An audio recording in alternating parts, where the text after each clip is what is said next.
All right. What's up? Welcome to a new episode of Movie Schmovie. This is episode 477. My name is Steve. I'm one of the co-hosts of the show. And as always, I'm joined by Rod.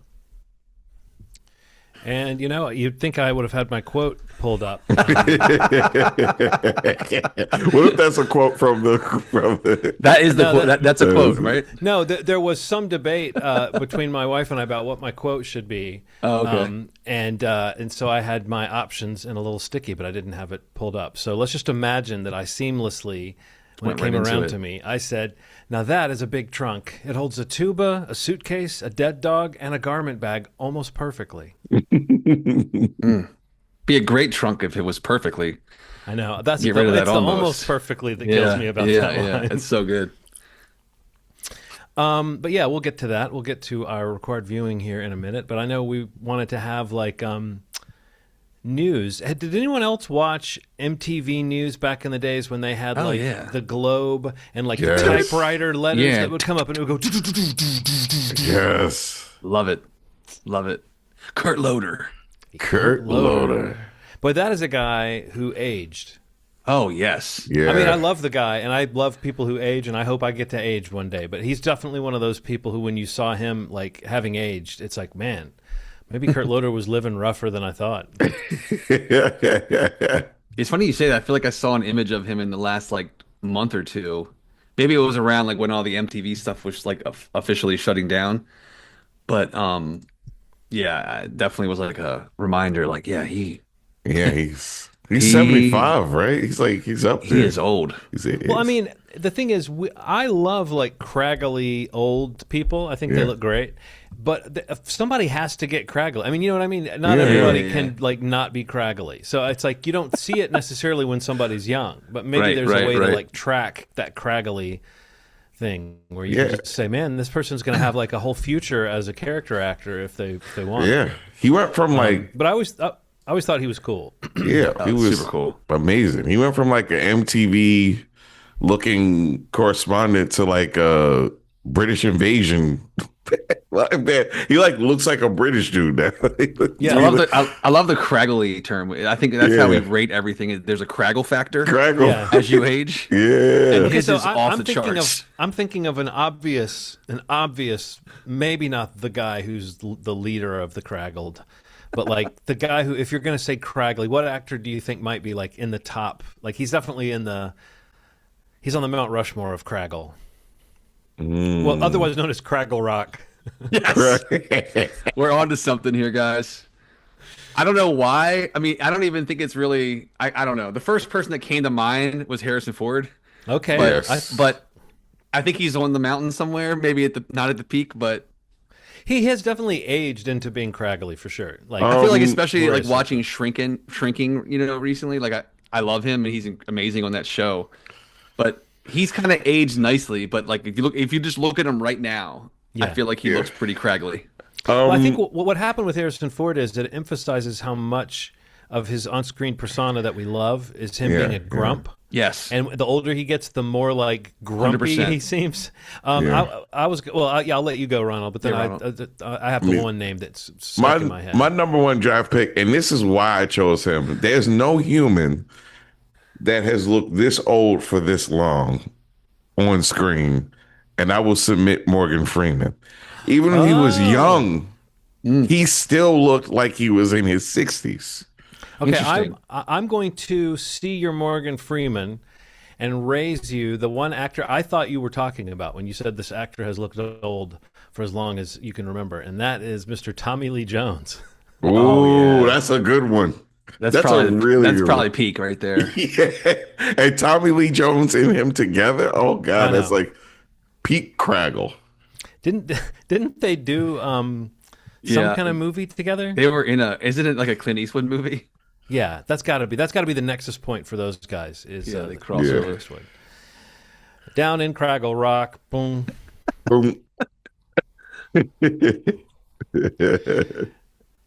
Anyway, Ronald, you had a piece of news you wanted to mention, I think. Oh, yes. Yeah. It looks as if A24 has acquired the TV and movie rights to Texas Chainsaw Massacre, which is pretty huge. I mean, A24 is always kind of, first and foremost, they're gang, but they've Gang gang. also always presented themselves as this little engine that could.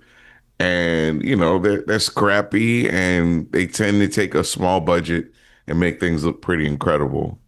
Um, and so this is pretty cool news.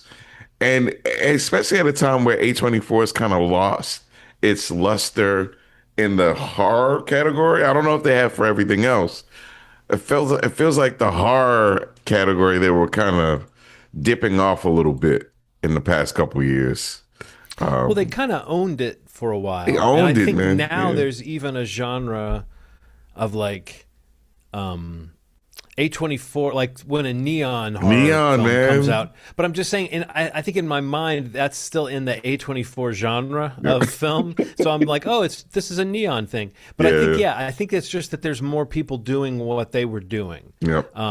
And so it feels less like they have this corner on the market where they're doing the kind of, again, we hate the term elevated horror, but they're doing the sort of whatever that equivalent is of like horror that doesn't have to go right down the middle. Yeah.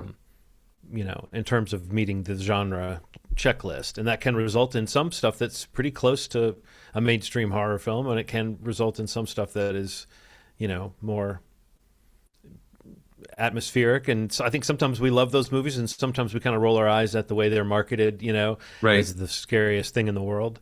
But I don't know. I guess I have not done the due diligence of like tracking A24's, like, because of what we just said. I haven't really been sorting in my mind what's an A24 movie the way that I had for a few years there. There were like 3 or 4 in a row movies they put out that I was like, that's one of my favorite movies I've seen in a while. Yeah. And yeah. they seem to be championing these weird small films, or small films by directors who deserved, a shot or whatever. So I think it's harder for me to say like, oh, what is their roster looking like right now?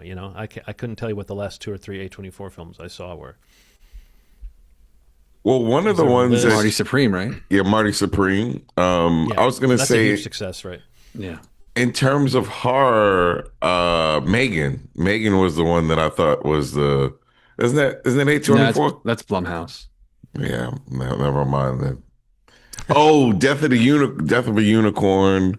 There were a couple of ones that came out that just didn't do. Are they going to revoke your gang card for not knowing this, I know, Ronald? man. That's a Well, they swing and a had miss. yeah, they had Y2K. one. That was another And one. no, the Bring Her Back was them this year or last year. Bring Her Back, the Filipino Brothers was A24. Um, I don't know. Recently, a couple years ago, they had what was it? Bodies. Yeah. But yeah, I don't know. Recently, it definitely has been a drop off. They had the last film in that Ty West, Maxine. Mm-hmm. I don't know. They've had some stuff. Yeah, Unicorn was one of them recently. To your point, Ronald. But yeah, I don't know. I think you're right. Well, Eddington this year or last year was so that's something. And Sorry, I Baby. thought I didn't Eddington see was that going to one. do better. Like, it's weird. Eddington had this buzz behind it, and I thought that it was going to do better in the movies, and it just didn't for some Didn't- reason. yeah. If I Had Legs, I'd Kick You had a little bit of steam behind it. Yeah. But Marty Supreme is the big one, man. That's Yeah. Yeah. No, there's definitely. The most exciting thing for me with this is, obviously I support Gang because I support you, Ronald, and your and your loves. But I just think when I saw the announcement and even stuff that was kind of being talked about a little while ago, JT Molnar's association with it is like a really exciting thing for me. He was the writer director of Strange Darling, and he also wrote The Long Walk this past year, the Stephen King film. So he's going to be involved with this, which I think is really great. I think it both in a, I think in a, I think he has some hand in the writing, but I know he's directing the series or supposed to direct the series. Glenn Powell is involved in it, like as a producer, which is kind of wild. That's interesting. That's interesting to me. I didn't. Yeah, apparently this know has that. been going on for like a while. Like he's had this want to be involved with a Texas Chainsaw type of remake, pretty good. whether it was a movie or a series. But I mean, he's on there as the producer, like an executive producer. But yeah, I don't know. JT Mulner, he's like a really exciting filmmaker. Like I really love Strange Darling. I really, really liked The Long Walk, and I just really like him. Like he's a really good follow on social media, and like the interviews I've seen with him during the PR run for Strange Darling was really kind of I think a cool voice to hear from, and especially in the horror space. So, um, would be awesome to see. Texas Chainsaw is not one of my Mount Rushmore properties. I mean, we talked about it before on the pod. Like, I, not even a hot take. Because some people, I think it's more of a generational thing. Like, I like the remake more than the original. Yeah. But I would definitely watch more movies like it or a series like it. I think there could be some really cool ideas for something like that. I mean, Well, the A24 imprint and him, Molnar, you said? It's JT Mulner, yeah. JT Molnar. Yeah, that idea, because it's not just that Strange Darling was a good movie, it's that, like, one of the things that was best about it was the way that it was put together and, like, the exact thing that a director might port over from, as a stylistic thing. Like, that you could expect this movie to have a little bit of style. And it makes me wonder if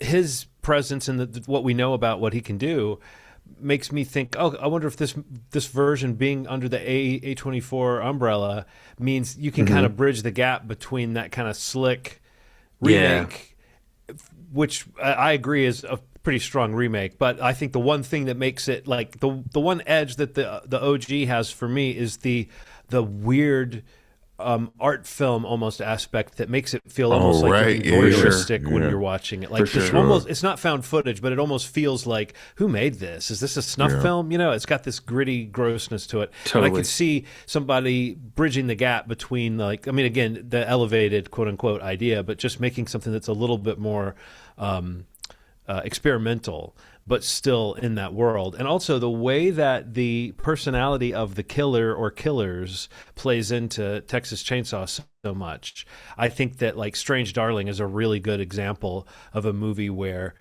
having the killer be someone whose personality you're acquainted with, and you can kind of get to know them, and they talk. Like, I feel like it's, I think he could handle that family in Texas Chainsaw pretty well. So yeah, no, that's pretty promising. I mean, I don't need a remake of it at this point. I don't need a reboot of it. I don't need an announced trilogy or whatever. But if you're gonna have a project that sounds kind of promising, that's good talent to have attached, and that's a cool studio to be doing something that, maybe they've done this before, right? I feel like they've had a movie or two that was like a little bit of a play for the mainstream. This feels grabbier than some of their other titles, but I can't think of what it was. What was it, Ronald? Do you know what I'm talking about? Something they did A24 had that was it felt like a bigger. The X trilogy feels like it was kind of going for that. Like, I guess you're right. Yeah, it feels like that was like one of the ones that. I mean, X for sure felt like a Texas Chainsaw. Yeah, the first two especially really felt like they were taking a swing at the mainstream.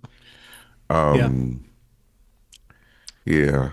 But yeah, it's some cool news, man. I'm interested. I'll check it out. We'll see how it turns out. I'll always give Gang Gang a chance. You know what I mean? Yeah. I mean, why stop now? Why stop now? That's a good question. You're in too deep. Too deep. Cool. Any other news too deep or anything with Gang exciting? Gang, the Ronald James story. Speaking of Gang Gang, there was that trailer with Robert Pattinson and Zendaya, yeah. It looks like it's one of those things where you kind of tell a truth as you're getting towards the marriage portion of your relationship, and something comes out that just ruins it. Maybe something a little too revealing about a person that maybe you may have wanted to know 20 years from now, 30 years from, or maybe never. It just looks like it's cool. It looks like it's based on a book, right? Is it? I'm not sure. I'm not familiar with it. I know I know I saw the posters, and I think Aaron was talking about the trailer, but I haven't actually seen it myself. But it looks good. It's called The Drama. Yeah.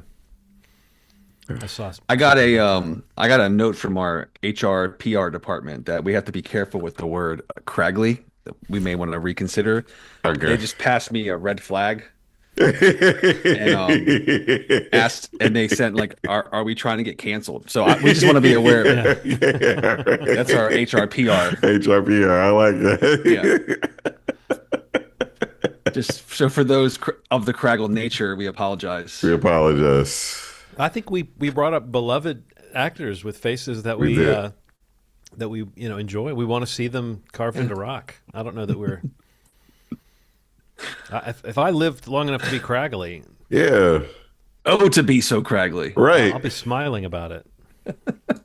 I mean, we could have really went in. We could have said like side of mountain face looking ass. We could have just went on a very like a roasting sort of Oh, they thing. said you can't say that either. Okay. That's even worse.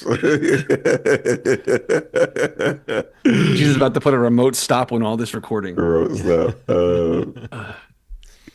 Speaking of just a super random story, when I was living downtown, I had I'm big into sweaters.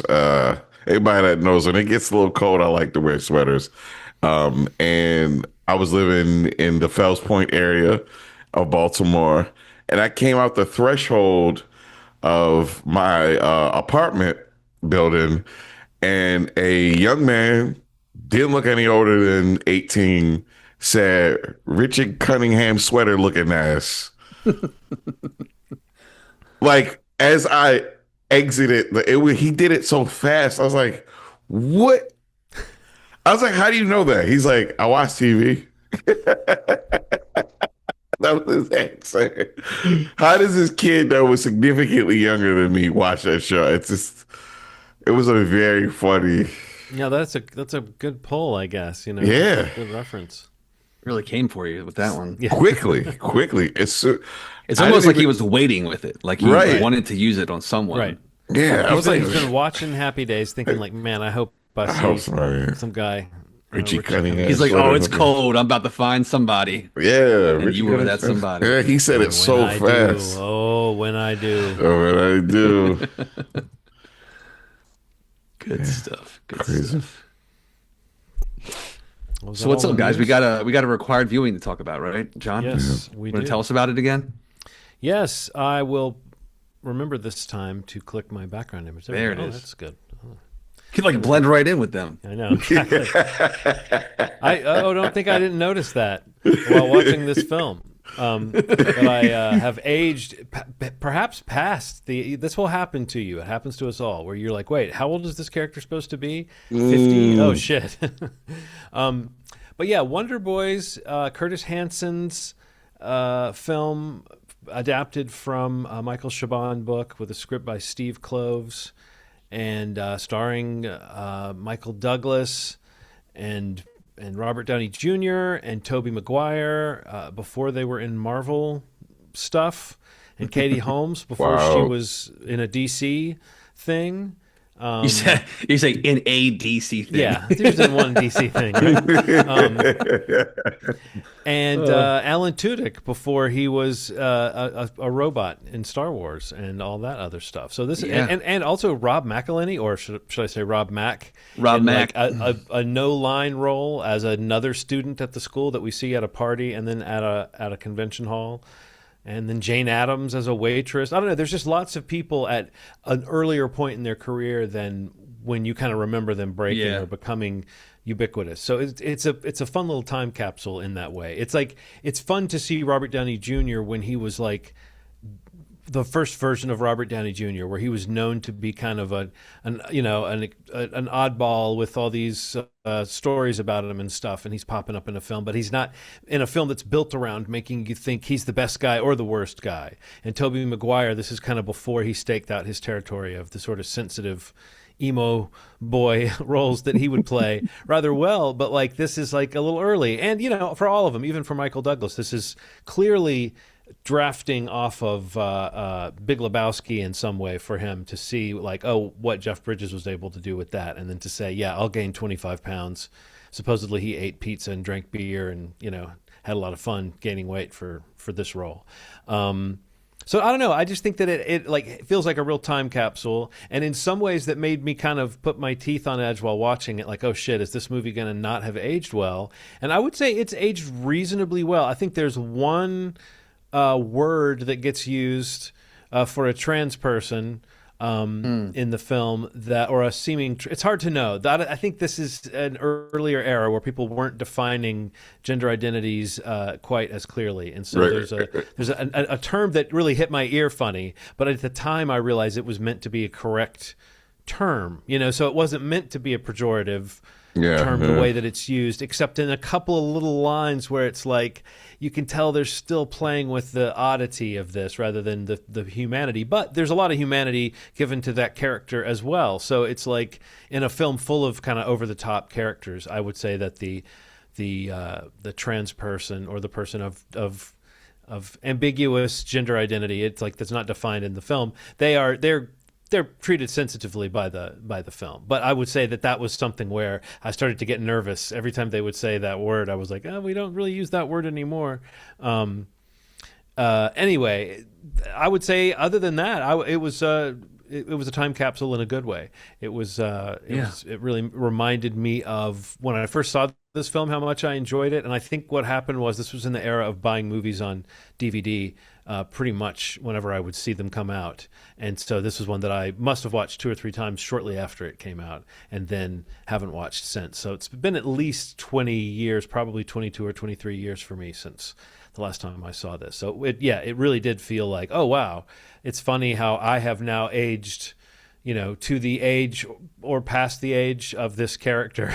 Whereas at the time, that seemed so far away, this idea of, just what the existential crisis the character is going through. And that was kind of how I introed this pick last week, was just this idea of the existential crisis, the sort of privileged existential crisis of a mid-career or late-career person who had some success but not as much as they thought they should or whatever. You always wonder, are you going to be able to get into the mind of a character like that? Or are their concerns going to seem a little too like eye rolling?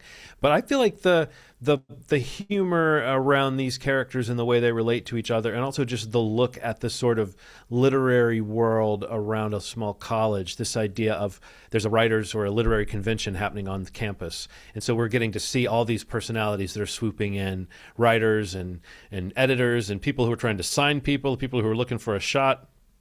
I felt like it's always fun when something takes a little bit of a dive into a world that I think is reasonably assured that Michael Chabon, the author of the book, knows that world pretty well. And I think he was also a teacher. So I think there is a lot of, kind of inside baseball stuff about the business. And just I can imagine the pressure. I do think writing, what is it? He had 2,600 pages written on his second book, and it was kind of going nowhere. Yeah. I have never quite done that, but I have definitely had projects that have become like too big in my mind for me to properly address them. So yeah, there's a lot to relate to. And I guess before I say anything else, I'll throw it to you guys. Have you both already seen this before? Ronald, had you seen this before? No, I've never seen it. Okay, was it on your radar at all? Had it come up over the years and you've noticed it? Or? No, Okay. I've never seen it. I mean, I think I remember seeing the cover at some point, but no, I'm glad that you suggested it. It really felt like it had a lot more heart than I was expecting. No, even with the trans joke was more of like is this person? I'm like, this person's amazing. Like, are they who we think they are? Okay, all right, yeah, it's kind of like that, which didn't feel too bad because like that could have dragged on for way longer than that, and it was. I thought, like you said, like term wasn't great, but it really was handled in a really interesting way. I'd say. Well, yeah, like the character was not made to be the butt of the joke. The butt of the joke was the people figuring out what was going on with that character. But Yeah, it wasn't treated as this oddity. It was treated like they all. And the one thing I will say that made me, and again, this makes me sound so woke. I apologize, but like I thought it was cool they used the proper pronouns. They called the character she. Right. Even while they were having this discussion about what this other matter, they never like rolled their eyes at saying she about this character. Yeah. So I think that's where you're talking about, like the heart. It feels like Michael Chabon was, again, as I've said before, progressive for a past age. Was 25 years later is going to feel a little bit dated. For sure. Yeah, I'm never too offended by that stuff. But I thought it was, again, handled really well, especially like you said, especially considering it was made when it was made. It could have that was the opposite of how things were treated back then, especially. But I do think the whole like idea of having these kind of Peter Pan-esque sort of 1 foot in adulthood, 1 foot out of adulthood sort of things. There is a business of being a student / teacher that I've always thought was really interesting because, my mom and a lot of her friends were like in a nonprofit sector, and you could be a student for the rest of your life. You could kind of float around on stipends, and it's a business. You know how it is. You see research, people, like you're doing research, you're working with this, you're doing, you're teaching this class in the summers, and then you're doing research in the fall. No, it's definitely like a vortex that people get caught in. And you can meet people. You can meet people who are kind of like 25 who are 50. You know what I mean? Like it's just I'm IT. I mean, I'm IT in those spaces. So you meet people who are kind of grew up with people that were like they got into the field when they were 20. They've only just moved up because everybody died around them. It's an interesting thing, man. Like it's actually something we need to check this situation out. It's a little suspicious. Yeah, right. A murder mystery. Yeah, it happened at an office retreat. Right. It's just really interesting the way that the business of education is, and just kind of, that part I really am familiar with. But the writing portion is really intriguing. And I love the way that Michael Douglas's character takes Tobey Maguire under his wing. I mean, this kid obviously has some issues, and they're treating him like shit when he goes to this class. They're like, look, I've been in a creative writing class. I've been in a writing class. I've never had people be like, this is trash. It's the worst thing. Why are people talking to him like this? I've been in a couple of critiques that turned against me like that were like, that were like at a school where the teachers, I wouldn't say, I'm not like suggesting anything that the teacher shouldn't have been allowing. Right. At schools where the teacher, or classes where the teacher was like not going to step in on a critique. And intervene if students are beating up on one student. He was going to kind of wait and see what happens. So in one writing class and in one painting class, I've had a critique that turned against me where it's like, I realized, but it's like I had to remember all the times that I had critiqued someone's stuff, So it's like I probably came out of there with my face hot, feeling like embarrassed that something I thought was cool got trashed by 2 or 3 people. But I also remember there were times where I probably said some offhand remark. I mean, I don't know. I think in looking back in perspective, I don't think it was purely vindictive. But I do think when people saw blood in the water and it was a chance to go after me, that just happens in life sometimes, Especially like I do critiques in my classes that I teach now, and I try to make them as structured as possible so that it's like, any thoughts? Any comments? Anybody have anything they want to say? But not like firing squad style. You're making everybody opine about everything. So I don't know. I think that I think that felt very relatable, but I love later the way Tobey Maguire, his James Lear, his character, he's kind of amused about it almost when he's like, "Man, they really hate me." Like everybody really hates my writing in that class, but I think that obvious thing of they hate this guy. They go for this guy because he's probably gotten praise from the teacher in the past, or they've witnessed this guy kind of float through the world and be this. He's not totally aggro, but there is something kind of like he's one of those. He's a shambles as a person, and I think the way that he sort of hooks up with Robert Downey Jr.'s character gives you this little window into the fact that he's not this like naive kid. He's the guy who's kind of on the prowl too. Do you know what I mean? Yeah, so I think there's something kind of me. interesting about that. There's something interesting about that. Like, I mean, again, that stuff could feel very predatory, and in fact, there is the age gap thing. There is a little bit like it's not commented on, but it's not like we're not supposed to think that Robert Downey Jr.'s character is a little bit of a mess himself. So the fact that he's with a clearly adult but a very young person compared to him, maybe 10 years younger than him or something, or I don't know how old he's supposed to be. Then but he's living with a student and and that part, he's got a student living in his house, and there's like this affection between them. But at least the movie had the sense to know.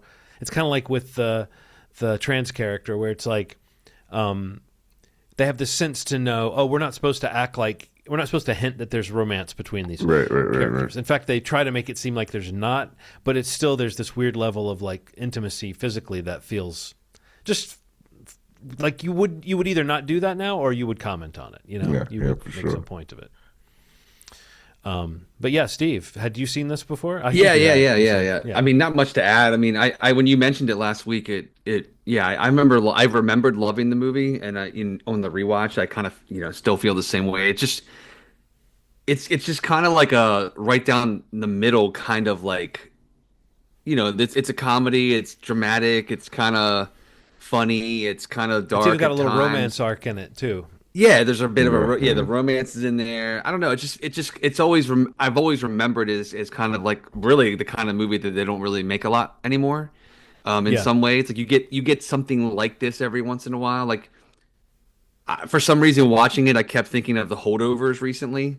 Like kind of being not the same kind of movie, but like a similar vibe coming off of the movies after watching or feeling after watching them. No, I thought of that movie too at a couple of parts. I think in some of the dialogue between James and Grady in particular, I thought this kind of teacher-student relationship where there's the lines are blurred a little bit of like who's learning from who. And I know that sounds corny, but when it's done right, it's actually very real.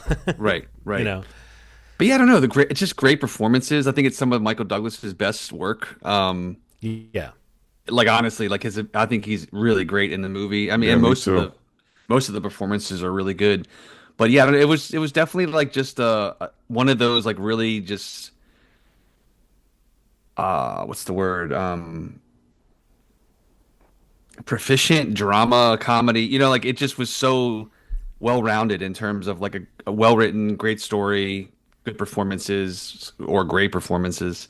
And it's just also just really entertaining too. Like I didn't get, it's not a slow watch or boring or it's just I don't know. It's just a really entertaining movie that is not you don't see much like this anymore. And that's kind of what I felt on the rewatch specifically, outside of just remembering, kind of feeling about the same that I felt about it then. I mean, I remember really loving this movie when it first came out. What is this? Was this 2000 or 2001? 2000. Yeah. And I just looked. I never would have known. Budget $55 million. Wow. Box office 33. So it really did not. Oh no, well. It was kind of a flop. Yeah, and I think it kind of killed a lot of the momentum, like for the performances and things like that may have went otherwise. But yeah, I don't know. Just the takeaway was just Douglas's performances. It's one of my favorites of his, and I think he's got a lot of great performances in his catalog. But this definitely stands out as one of the top for me. But yeah, I don't know. Yeah, I really, really enjoy Wonder Boys. Yeah, I'm trying to think of anything that was like that we didn't really get to that is worth mentioning. I do think you mentioned him last week that Rip Torn has a small role in this, but he's really good. in his small part. And I had almost forgotten about the plot line with Vernon Hardapple. Which is a made-up name they give the guy. Yes. But that's another example of a character where you're kind of gritting your teeth going, wait a minute, what's going on with this guy? And then as the movie rolls along, he becomes kind of one of the most like lovable characters in the whole thing. And like the fact that he's with the Ula, the pregnant waitress, and they intersect with their world at the end, and they like. And he's even there for he's got some really funny lines in that scene where where Robert Downey Jr. Drives the car around, loses the book and crashes the car. So good. But like he's I don't know. I just think that character is one like that Vernon Hardapple. As soon as it got back to that guy when he was back on screen, I was like, oh yeah, I'd forgotten this little thread with this guy who's like, that's my motherfucking car. And like again, the weirdness of him like jumping on the car and just kind of jump and put like ass first into the car and then running off like that like it just feels. And then as we piece together what's actually going on there, how the car actually does belong to this guy, and it shouldn't have been loaned to Grady in the first place. It's kind of what you're attesting to, Steve. Just the thread, the way the movie's put together, it really moves at a clip. You don't have time to get bogged down in anything. Even something that could be kind of upsetting, like, oh, they kill a dog. They brush past it with the kind of humor of him being like, I had to do it. He was like, well, couldn't you have pulled him off of me?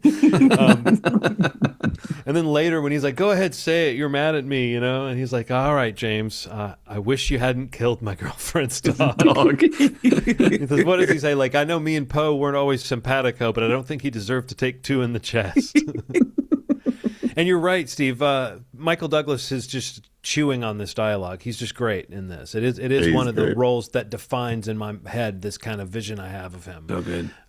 So yeah, no, it's a really heartwarming movie, and it's fun. Like I said before, it's fun to see these people before they became as defined in their brand. I mean, I know Robert Downey Jr. had been around for a while when this movie came out, but he hadn't become the guy who we now think of when we think of him, even Frances McDormand. It's not the most demanding role, but she's really kind of like you totally believe it's one of those things where she's sort of the object of desire of the main character, and you totally get it. Like she's so charming in this movie. Totally. So. I think that means it's now Ronald's turn to pick a movie. And, I forgot to do this last time. I'm going to try to remember it every time. The official image that I put up when someone's picking the next pick is this one. All right, Ronald. Saddle up. What's our next pick? All right. So I had a split in the road. I was going to do something fairly new. And I was thinking, should I do something that's like on the radar for possible that could have been added on our list of movies for top movie of last year? And I said, no. I'm going to go The Dutchman. The Dutchman, 2025 is The Dutchman. Oh. Starring Kate Mara, Andre Holland, Andre Holland, Zazie Beetz, Aldous Hodge. Dang, that's a Stephen McKinley Henderson. I mean, this cast is crazy, and I heard nothing about this movie. And it is now on video on demand. Interesting. Yeah, I was interested in it. I saw that Kate kind of seduces Andre Holland's character on the subway, and it looked interesting, but I didn't hear anything about it. Hey, Is this the same subway? Is this like a spinoff from House of Cards, where she was thrown in front of a train? Oh yeah. We find out she actually didn't die. She's been down there in the tunnels all this time. Apparently, a version of this came out in 1966, when interracial dating was like. Blowing my mind here, Ronald. What is that Negro boy doing with that white woman?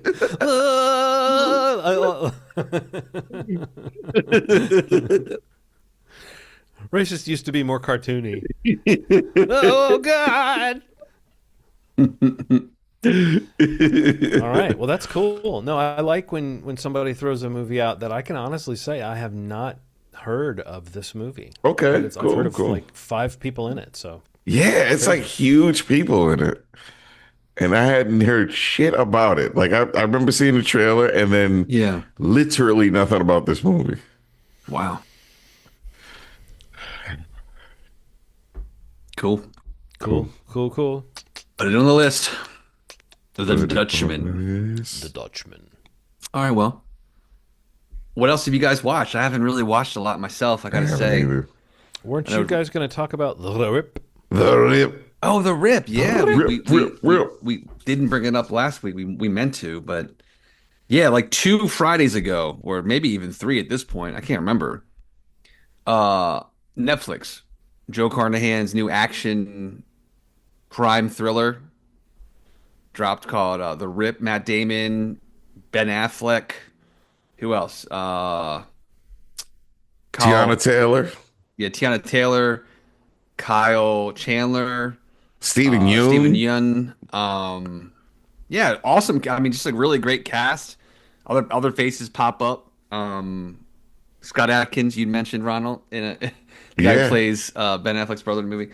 But yeah, I mean, this is just like I watched this the night it came out. Aaron and I were like ready to watch it. Obviously, I'm a Ben Affleck guy, and I'm really a Matt Damon guy. But like them together in an action movie from I also like Joe Carnahan quite a bit, or I find his movies very entertaining in the least. Um, so we were ready to watch it, and I kind of really liked, if not loved, this movie. It moves at a clip. It's got some great like kind of action scenes in it. It's got some great kind of like this the questioning of the morals of these police officers, ones that appear to be good, ones that appear to be bad. Are they how they appear to be?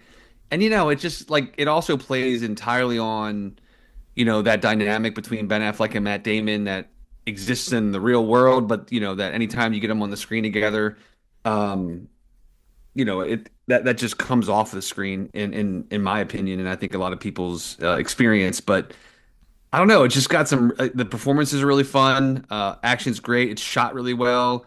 It looks really good. Like it looks. I mean, it's a Netflix film, but I mean, it's really got some great cinematography, like nighttime shots and things like that look really great. Um, but yeah, I really like The Rip quite a bit.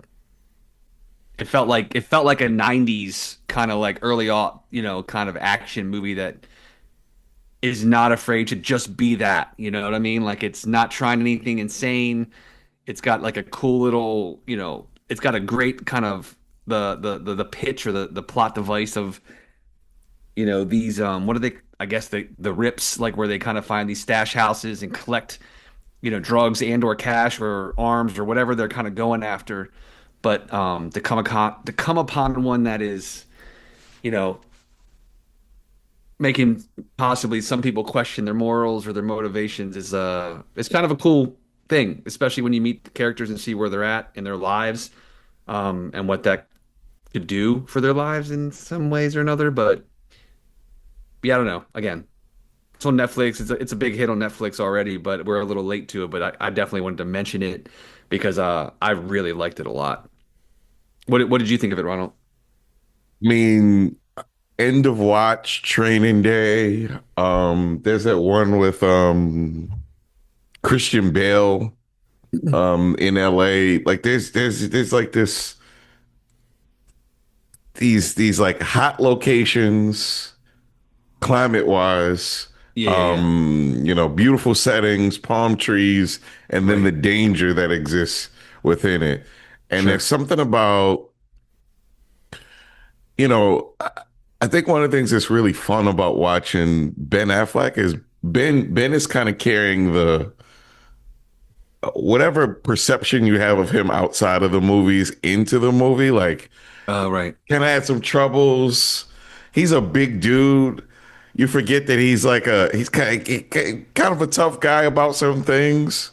Hmm. And so like seeing him and Matt going off of each other is just the best thing in the world, particularly when it's a moral question of money, and that stuff gets real tense. Like Yeah. these stash houses have very specific they come from very specific places, and it's typically a very specific amount of money, Right. and then all the variables are a little different in this one, like, and other entities outside of the law get involved, and it gets wacky crazy, and it takes place in a really like quiet cul-de-sac, which makes it even weirder, and then it just escalates, and that you don't know who's involved, and it kind I do like that they explain the job more than they explain um kind of the intricacies of the stakes until you get into the stakes. You know what I Right. mean? They're like, they do rips, and then they're like, why would this isn't that big of a deal that they want to do something? This seems like this happens all the time. They do something a little later at night than normal, and then you're like, okay, this isn't super normal for them. This part isn't super normal. This part isn't super normal, and then it just gets weirder and weirder, and the pieces get weirder, and the Yeah. characters get more mysterious, and people are talking a little more vaguely around each other than you normally would. It's just it's a fun whodunit sort of thing that really almost honestly feels like a horror film to me. There's something about the way that like those crime movies turn crazier, like the forces that are kind of trying to hurt you. You don't know who they are. You don't know where they're coming from. That almost Right. mirrors a horror film. There's some shots in it that feel very much like Jason coming through the door, and you don't know who's on the other side. um, Characters just disappearing for long periods of time. It's just like it's a fun ass movie. And again, if you're a Training Day fan, if you're an End of Watch fan, um, there's another one. I cannot remember the name of the other one. Um, but those like LA dramas where they send some rookies out to do something and it gets a little weird. Those are my jam, and I can tell that Steve likes those too. Yeah. And this is just a fun movie from start to finish. Whether it's Ben Affleck fighting his brother in the beginning in the office, and his brother calling him a bully, who is clearly bigger than him. It's like this funny thing dynamic that exists between them. Yeah. Uh, he just screams like, "You're a bully," which is really fun. But yeah, it's one of those ones that I think that I'm gonna probably watch a bunch of times. And the shootout scenes are visceral. Like it feels like I like who's in Sasha Cali, is that her name? Oh, Sasha, yeah. Yeah. That's who it who was. who plays Supergirl I in couldn't remember her last name. in that in the Flash movie is in it, who plays a little more subtle role where she is in the stash house that they're coming into, and she's kind of acting her ass off in this little. She's not moving around too much, but she's doing a lot of face acting when they ask about the house, and it's like, why is her face doing that? What is that? What is that? Why is she making these faces? Yeah. Yeah. So Yeah. it's a lot of good little. Almost feels like a western, almost in that way. Like, but yeah, it's if you like crime thrillers, if you like Ben Affleck and Matt Damon, especially those two being just assholes to each other the whole movie. It's a fun one. 10 out of 10, man. And I don't, how I feel about Netflix movies. I think this is a banger of a movie. It just feels like, and I've heard good things about that other one, the one with the Amazon one. Apparently, is The really good. wrecking party or Yeah, wrecking crew. that's supposed to be really really good. Oh, cool. like should have been in the movies, like the Rip should have been in the movies, sort of feel. Um, but yeah, I'm kind of enjoying these like mid-level movies going to streaming. I kind of wish they would have a theatrical run, but I don't know if they're ever. I'm hoping that with this WB thing, that they'll also treat some of their movies like maybe they'll see like they'll give a WB movie the theatrical treatment, and they're like, oh shit, they made $50 million, and they're like, it'll be crazy if we put the Rip out there and see what happens, or Sure. yeah, it'd be nice to see some of that stuff in the theater. Yeah, I didn't realize this one wasn't theatrical in any way. Right. It sounds like a theatrical film. Mm-hmm. Yes. I guess that's not the first time that's happened, though, where I just assumed something had some like token release somewhere, but I guess not. Yeah. Isn't Joe Carnahan problematic now? Didn't we hear some bad news about him? Is he? I don't know. Oh no. I wasn't aware. What is? I'm not going to look it up now, but I'm just going to say I think I saw something, but you never know. If you don't dig deep enough, sometimes you can't tell what's Yeah, I don't know. what's actual news and what's something that's just them trying to report something in a salacious way. Before I say what I'm going to say, I'm not saying that this is Joe Carnahan, but what seems to be happening in the last couple of weeks is you look up a person and they're arm in arm with Jeffrey Epstein. That seems to be like the thing. Yeah. Last 2-3 weeks. It's like everybody has met him, has chilled with him, Right. It's wild. Not putting that on. Not great, not putting that on him. But also, it's not. It doesn't mean necessarily. Doesn't mean anything besides you knew him. Because some people are in there because they were at parties that he was at. Yeah, not necessarily yeah. even a party that for he sure. threw. But if he was involved in, I don't know. Yeah, I'm not in any stretch of the imagination right now trying to absolve anybody of anything. I'm just saying that a name popping up in those files does not mean they're connected to anything too bad. But there are certain people that when you hear about their involvement, you're like, oh, okay. Once you're on the jet, that's a little on the bit jet extreme. to Holiday. Yeah, and then when you're on the island, then all bets are off. Yeah. But like if you're just in the same circles with him, I mean, again, that's the problem is that this guy was so connected, So, I mean, that's not the problem. We're looking at you, Chris Tucker. Sorry. What made what he did so evil is that he, had access to so many important people, and that they all knew him, and that they all wrote emails for shit. These people were terrible email writers. Like, I thought that there was some kind of finishing school that all these rich people went to, where they learned how to structure sentences and stuff. But no, they are terrible. Just shit syntax, guys. Yeah. And what Trump calls black women, like, get him out of here, by the way. Just get him out of here, man. Why aren't enough people saying that? Get that guy out of here. Get that guy out of here.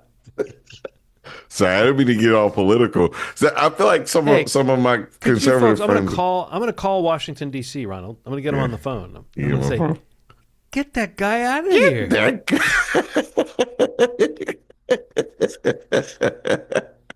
Come on. Get him the heck out of here.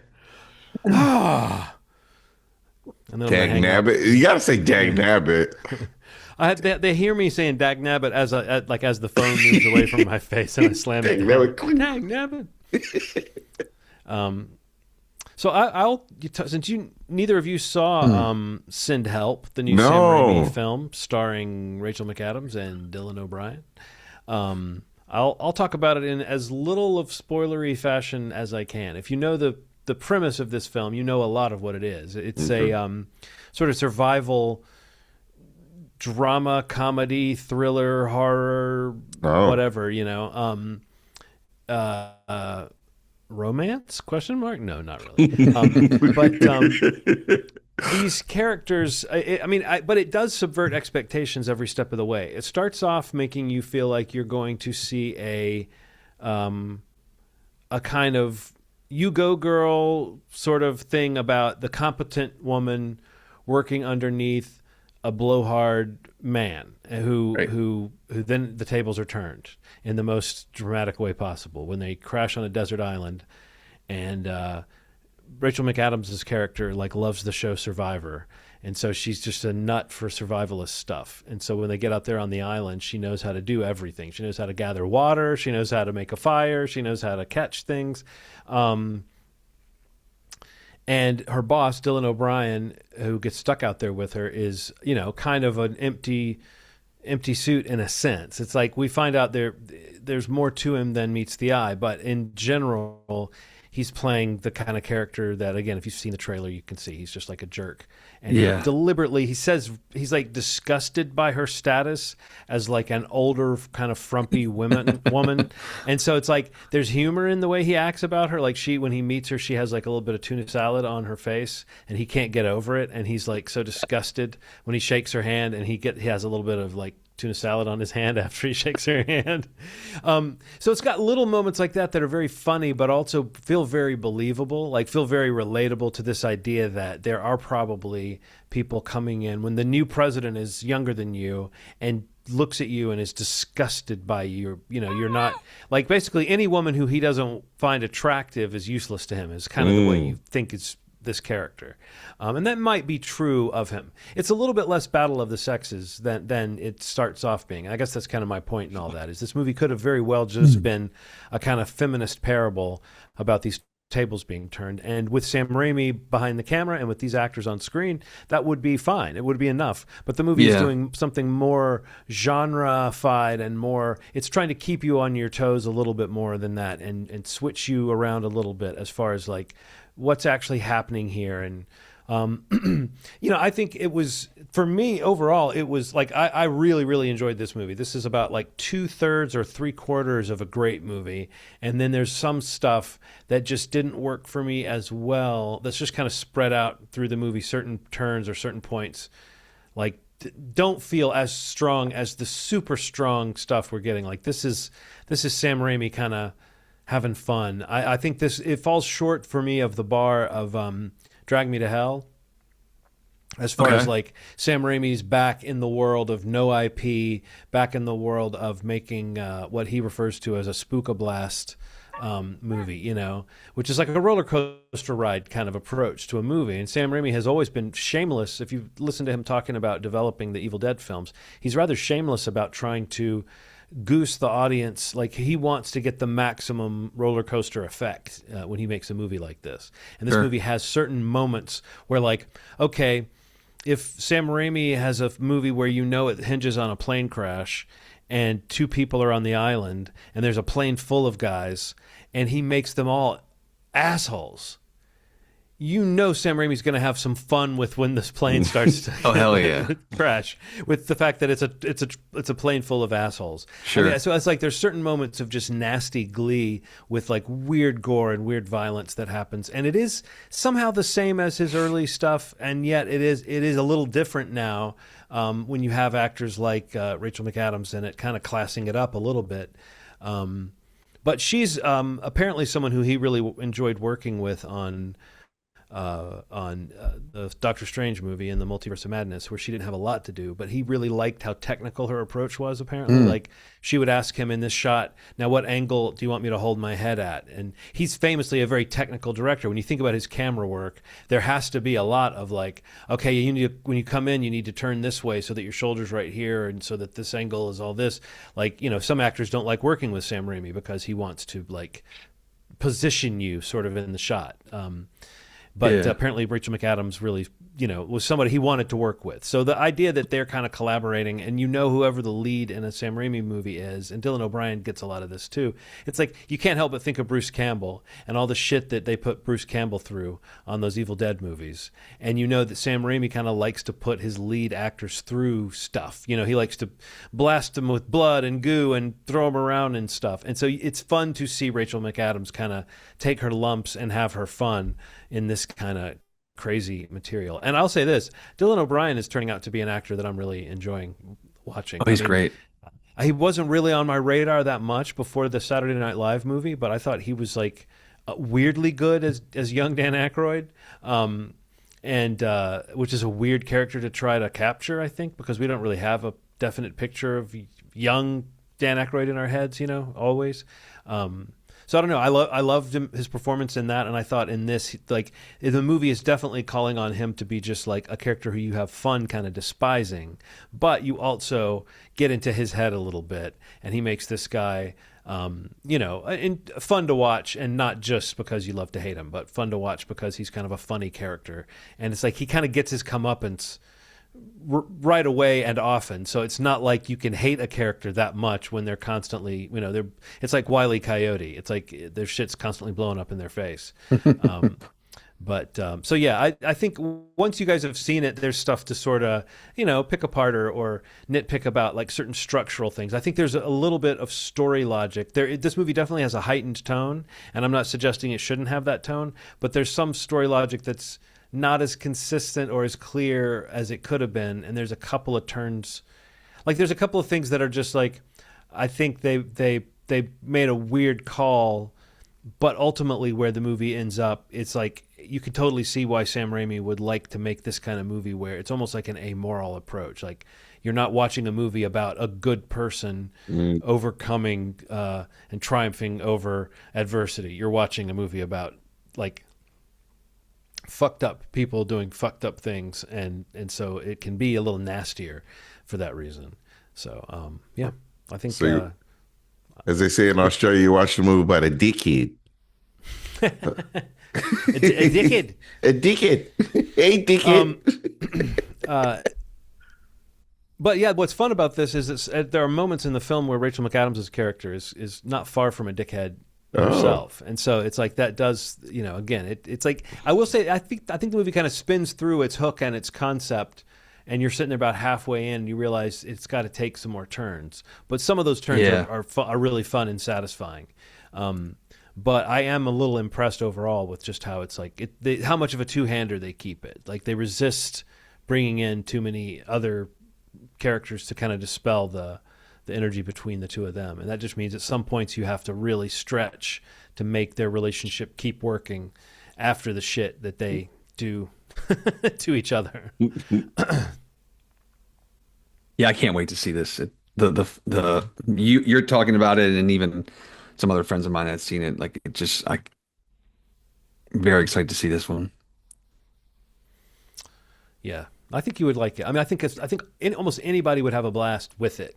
Yeah. And whether the movie 100% works for you or not, that's a different question. But as far as like, should this be seen on a big screen with a crowd if possible? This is that movie. And it's great to see Sam Raimi do it, not just once in his career, but do it again after a bunch of more kind of classy, big budget movies to come back and make a sort of spookablast. Spookablast. Spookablast.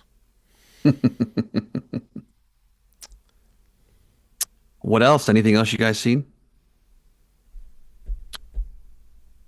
I'll just throw out that I finished Wonder Man and I love it. Oh, good. I love it. And my son didn't watch it, and we were like, you need to watch this. And he said, okay. And he started watching it, and then we just kind of sat down and pretty much watched the whole fucking thing again over the course of a couple of days. And I don't really do that often, but this was a really pleasurable rewatch. So I think that just awesome. Indicates the kind of, like, there is some fun to see it a second time knowing where it's going, but it's a movie that pretty much wears its intentions on its sleeve throughout. It's a very gettable show from the start. But Ronald, don't you think that like there's something they just got something right? The mix here feels really good, and the fact that the showrunner here is the same guy that's going to be doing the Spider-Man, or that has directed the Spider-Man movie that we're going to get before too long. Oh, nice. And he did Shang-Chi, so it's like we talk about those names within Marvel that like we like James Gunn or whatever. Or we have opinions about the Russo brothers or whatnot. But this, what's his name? Dustin Daniel Cretton or something like that? Creighton, yeah. I mean, he's someone who I now am sort of looking at as, oh yeah, he's got a good track record with this stuff. So I have after Wonder Man, I have even higher hopes for Brand New Day, the Spider-Man movie. Because one of the things about that is it's supposed to be street level, right? It's supposed to be like grounded. And I think one of the things that Wonder Man manages to do beautifully is, I mean, whether this is a spoiler or not, but keeping the superhero stuff to an absolute minimum really worked for this show. I don't think they should do that with every project, but it does make me think, oh, I could see this team or just that sensibility matching up well with street level Peter Parker. So Great show. I'm looking forward to that one too. So many things to watch, guys. I gotta get it going. It's just getting out of control, man. I gotta say though, it's like losing track of stuff that's coming out. Yeah. I just want to mention one show that I'm watching on Amazon Prime. It's an anime called The Darwin Incident. It's about a chimpanzee that was bred with a human, and they call him a humanzee.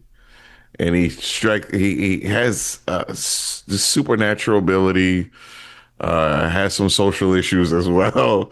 And there's a terrorist group that kind of wants to capture him and figure out why he is the way he is. And they're very against animal testing. But that also means that they're blowing things up, which contradictory. But I guess a lot of terrorism groups are kind of contradictory in that way.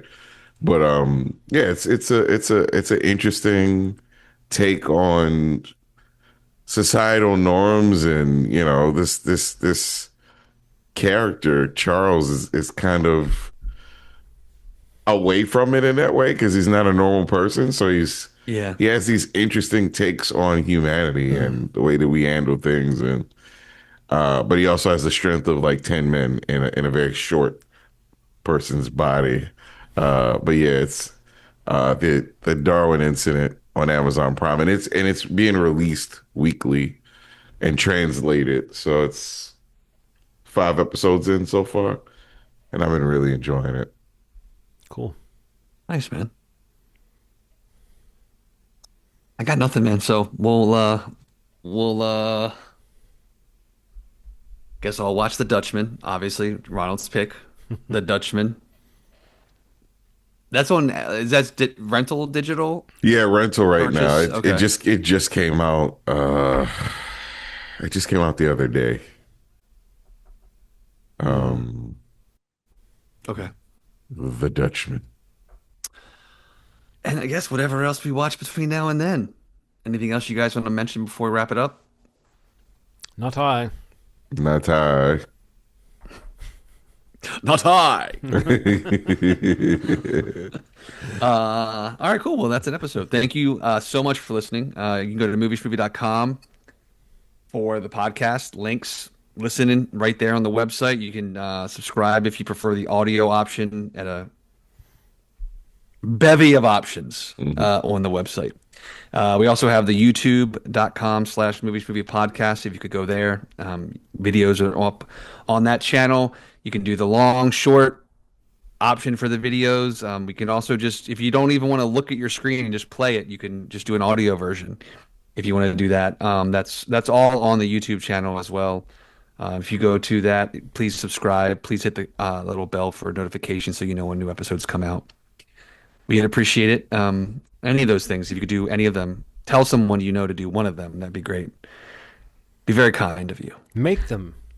Wow. Well, yep. You could just do that too. Make them do it. It's at that point, right? Make them do it. Study them. Find out what their weaknesses are, and use those weaknesses to make them follow or subscribe or rate or review.